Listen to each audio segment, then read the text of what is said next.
ലോകത്തെ ആദ്യ തേക്ക് പ്ലാന്റേഷനായ നിലമ്പൂരിലെ കനോലി ഇക്കോ ടൂറിസം സെന്റർ കാണാൻ ഇറങ്ങിയത് വയനാട്ടിലേക്കുള്ള ഒരു യാത്രക്കിടെയായിരുന്നു.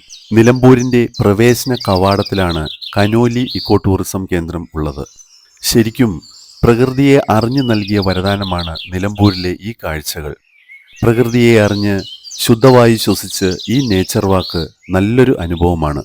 കല്ലുകൾ പാകി വഴി മനോഹരമാക്കിയിട്ടുള്ളതുകൊണ്ട് നടക്കുന്നതിന് ബുദ്ധിമുട്ടില്ല.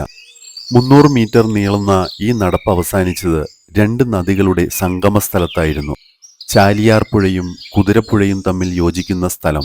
കേരളത്തിലെ നദികളിൽ നീളത്തിന്റെ കാര്യത്തിൽ 4ാം സ്ഥാനത്തുള്ള ചാലിയാർ പുഴ കുതിരപ്പുഴയുമായി സംഗമിച്ച് കടലിലേക്ക് ഒഴുകിപ്പോകുന്ന കാഴ്ചകൾ ഇവിടെ നിന്നാൽ കാണാം.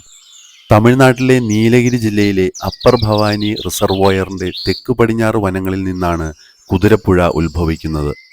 ഈ പുഴയ്ക്ക് അക്കരെയാണ് ഒട്ടനവധി വലിയ തേക്കുമരങ്ങളുടെയും വൻമരങ്ങളുടെയും കാഴ്ചകളുള്ളത്.